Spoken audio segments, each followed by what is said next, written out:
NATO is a frightening word for the modern Russian. Never in its 20-year history has a Russian citizen been so interested in a Western military bloc as in 2022, and understandably so. Through this acronym, they try to find an explanation for the current catastrophe. Suffice enough to recall the words of the Russian president at various points in history. At the same time, so-called light American forward bases are appearing in Bulgaria and Romania.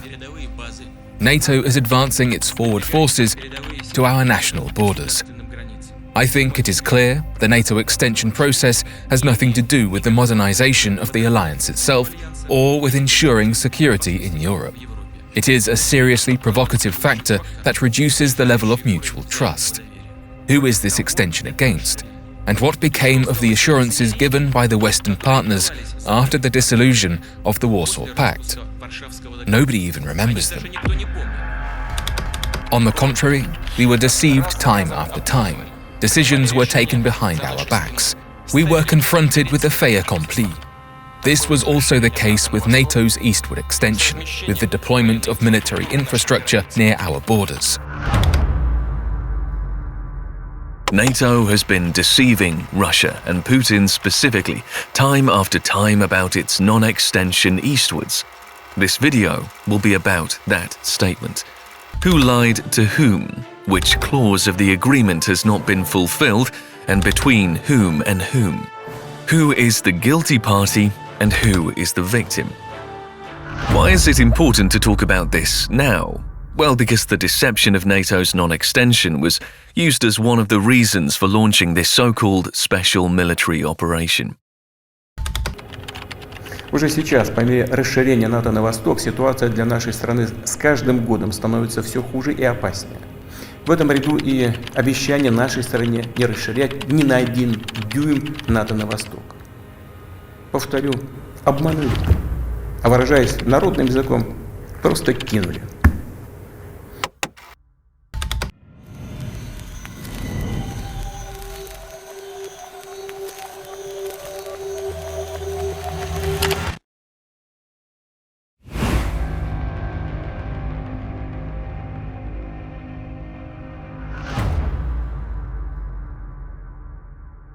Before searching for a document on guarantees for eastwards NATO non-extension, we need to go back a bit to the end of the Second World War.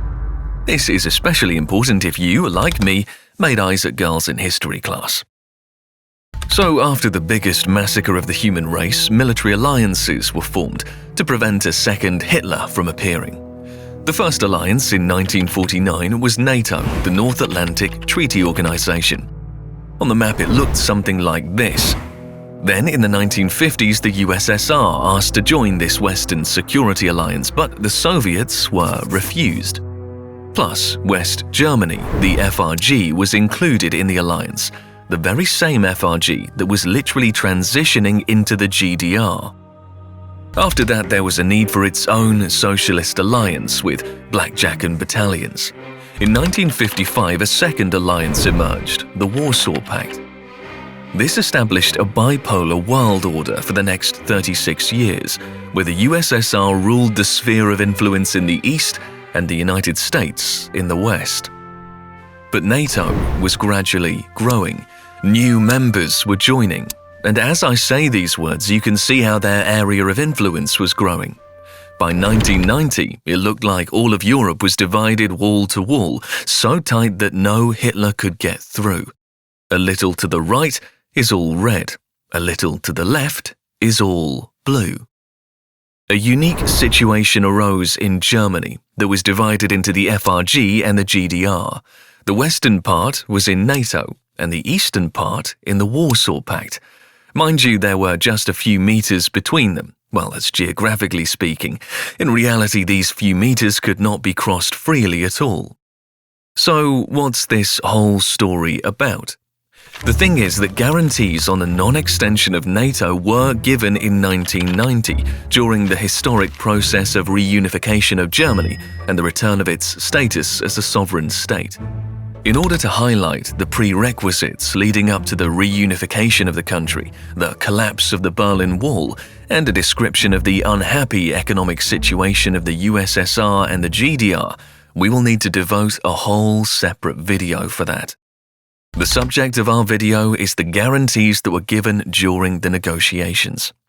It was France, the Soviet Union, Britain and the United States who negotiated the terms of this union, although the Chancellor of the occupied FRG played a huge role in resolving the issues. It is to the subject of one of our previous videos. Even when a country does not officially have sovereignty, local authorities can influence the fate of their country. So, the victorious powers were debating on what terms Germany would become united, who and when would withdraw their troops, about military alliances and all sorts of these bright future things. And now we can finally move on to an agreement to guarantee NATO's non-extension to the east, or more precisely, Ни на 1 дюйм НАТО на восток.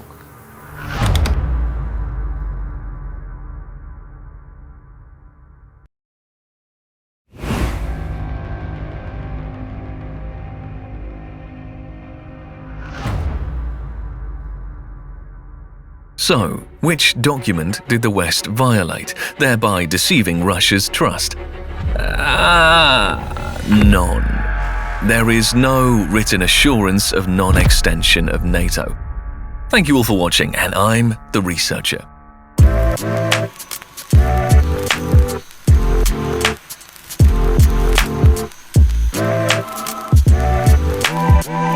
Alright, for the nerds, we'll keep on going, but be warned, it's going to be more like some Laguna Beach show or The Real Housewives than a courtroom debate.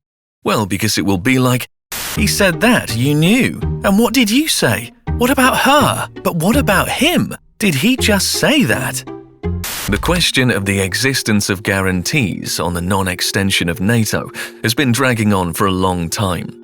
The fact is that different sides have different interpretations of the events of the 1990s, and there must be a reason for pushing the phrase Ни на 1 дюйм НАТО на восток. So, where did this phrase come from in the first place? Let's go back to 1990, when the 4 victorious powers were deciding the fate of the FRG and the GDR. To be precise, the fateful phrase was uttered on the 9th of February 1990, in a conversation between Mikhail Gorbachev, the president of the Soviets back then, and US Secretary of State James Baker. We know this from archival documents. It goes like this. We understand the need for assurances to the countries in the East. If we maintain a presence in a Germany that is part of NATO, there would be no extension of NATO's jurisdiction for forces of NATO 1 inch to the east. Well, for us and for you, regardless of the differences, there's nothing terrifying in the prospect of a unified Germany. But this is simplistic. First of all, we both are interested in improving European conditions, and we can't simply stand by. Now, what kind of Germany are we going to face in the future? How can it be included in world structures? Then, in the course of the conversation, he mentioned again that the US understood the importance of guarantees of NATO's non-extension to the east.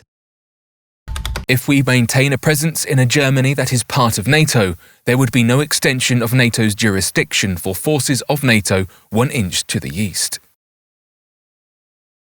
And there was also a third time, which concerned our subject. Baker asks, Assuming that, you would prefer a united Germany outside of NATO that is independent and has no US forces, or would you prefer a united Germany with ties to NATO and assurances that there would be no extension of NATO's current jurisdiction eastward? That is, either complete sovereignty for Germany, and I mean sovereignty to its fullest, or the United States will take it under its wing. Let me say that the approach you have outlined is a very possible one. We don't really want to see a replay of Versailles, where the Germans were able to arm themselves. The best way to constrain that process is to ensure that Germany is contained within European structures. What you have said to me about your approach and your preference is very realistic. So let's think about that, but don't ask me to give you a bottom line right now. Now, that was just the facts. Such events took place, such words were spoken, but what a mess they created afterwards. After all, everyone started interpreting the story in different ways. The main argument of the position that there were no guarantees was that such guarantees should be recorded in writing and described in detail. Like, we can tolerate such countries in NATO, but not, for example, Ukraine. But there was no such document. There was not even a legally non-binding document such as a declaration, not even a napkin note. During the negotiations for German unification, the final version of the Treaty of the Final Settlement with respect to Germany emerged, signed by the 2 German states and the 4 victorious powers. The other name of the treaty is the 2+4 Agreement. It explicitly states that the rights of the victorious powers to govern Germany are terminated, and Germany has full sovereignty.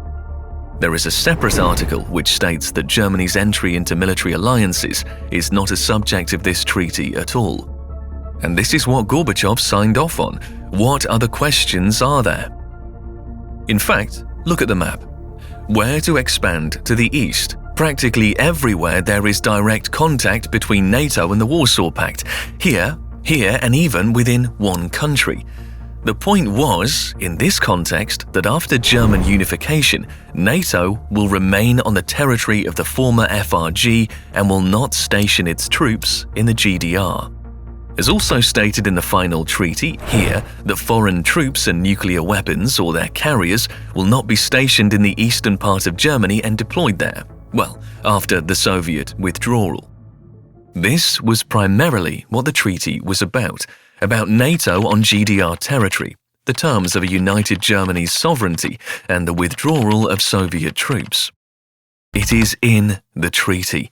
Nobody was so hysterically afraid of NATO, well, because there were already close borders with the Warsaw Pact, and even if you ask Gorbachev if there was any talk of NATO extension, he will answer, Heute fragt man mich, warum es nicht vertraglich fixiert wurde, dass die NATO sich nicht nach Osten ausdehnen darf. Dazu sollte man Folgendes berücksichtigen. Damals existierte die NATO und der Warschauer Pakt. Was sollte man da vertraglich fixieren? Die Frage stellte sich damals gar nicht. Das heißt, es ist ein Mythos, dass Sie vom Westen bezüglich der NATO-Osterweiterung betrogen wurden? Ja, das ist tatsächlich ein Mythos. Da hat die Presse, die liebe Presse, ihre Hand im Spiel gehabt.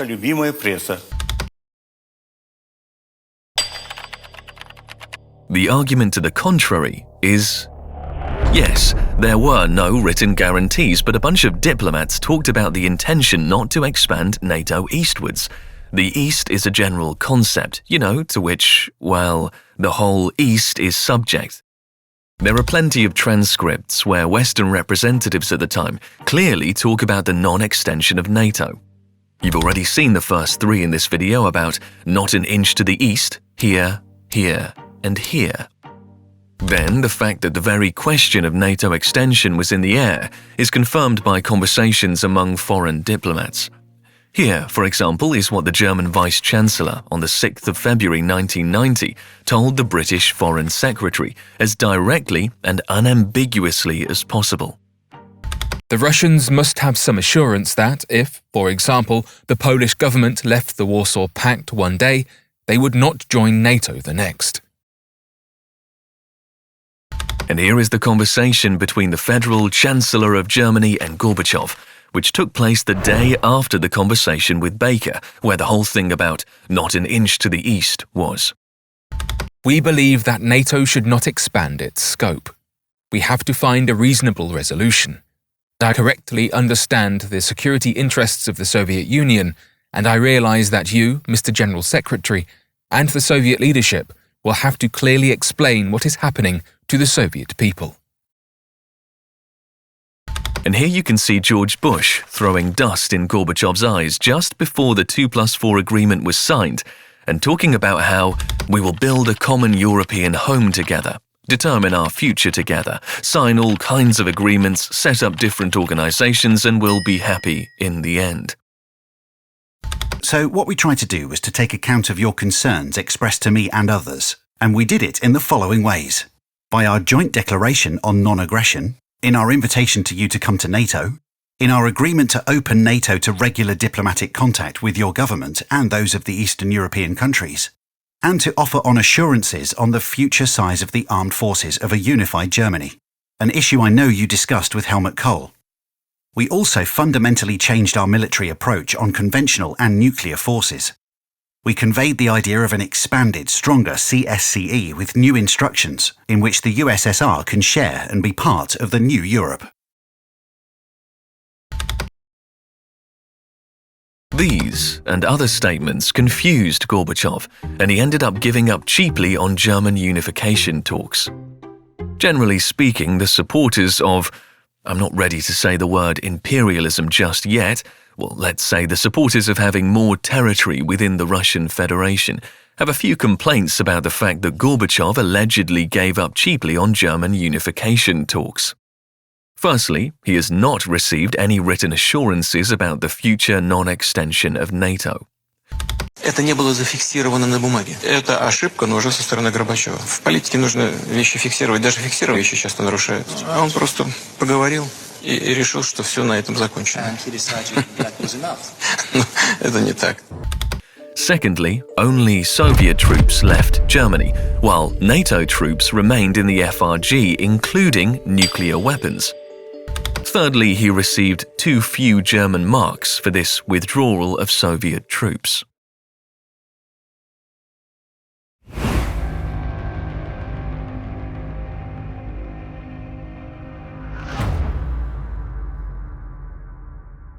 It is up to you to decide which position you're in favor of more. It all depends on whose material you are reading. Objectively speaking, the guarantees about the non-extension of NATO, detailed and described in writing, do not exist. The oft-used Putin's phrase that has practically become a meme already, "not an inch to the east," was uttered during talks on German unification and was not reflected in the final 2+4 agreement. And the only thing left for the Russian side is to use quotes from various politicians interpreting the meaning of that not only on the GDR but in general on the whole East as one of justification points of what's happening now in Ukraine. Хотел бы привести цитату из выступления генерального секретаря НАТО господина Вернера в Брюсселе 17 мая 1990 года. Он тогда сказал: «Сам факт, что мы готовы не размещать войска НАТО за пределами территории ФРГ, дает Советскому Союзу твердые гарантии безопасности». Где эти гарантии? And of course, the classic. Ни на один дюйм НАТО на восток. By the way, the only mention of a more or less unambiguous interpretation of this phrase I found, again only verbally, in the words of Hans Genscher, Vice-Chancellor of the Federal Republic of Germany, here in the video, standing with James Baker.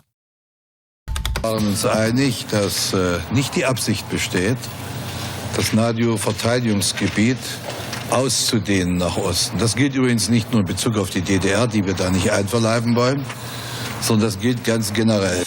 But at the same time, Genscher argues on February 1st, 1990, that in the course of German reunification we must not infringe on the security interests of the Soviet Union. Therefore, NATO must rule out extension to the east, that is, closer to the borders of the Soviet Union. But he also adds that the inclusion of that part of Germany, now called GDR, into the NATO military alliance would block German rapprochement. Again, it was only a question of NATO presence in the GDR. This archived document above even says so as a summation of the bloc, territory of today's GDR not to be included in the military structure of NATO. Anyway, we could go on and on about what some politician once said. But personally, it seems logical to me that at the time the USSR was more concerned about potential aggression by Germany for a third time. Well, because there had already been 2 cases which resulted in world wars, and NATO's aggression against the USSR is not known to history. And I remind you what the map of military alliances looked like at that time, when there was already the Warsaw Pact in the east. NATO and the Warsaw Pact were literally neighbors. On top of that, if the issue of non-extension was really important, it would have been described in detail. In the case of our topic, there should be some criteria for inadmissibility. For example, there should be no infantry by this many kilometers, no nukes by this many, what are the exclusion conditions, what are the penalties, etc., etc. But that's how I understand it, a YouTuber. It is, of course, more important to understand how the current leadership views these events. I will remind you that the perception of Putin is Просто кинули. and Gorbachev is essentially Обманули дурачка на 4 кулачка. So far, I have two assumptions. The first is that Putin's current actions, brought about by the NATO's so-called deception, are perceived in his own eyes as restoring historical justice. The second is that in this whole story about joining NATO, only the US and Russia are taken into account, and those who wanted to join it are for some reason ignored. Although one of the previous videos shows that there cannot be no local elites with their interests. But we'll figure it out later, and for the opportunity to figure it out, we thank you all, and especially our Patreon supporters. You know who to share this video with and how to create activity in the comments. And I'm the researcher.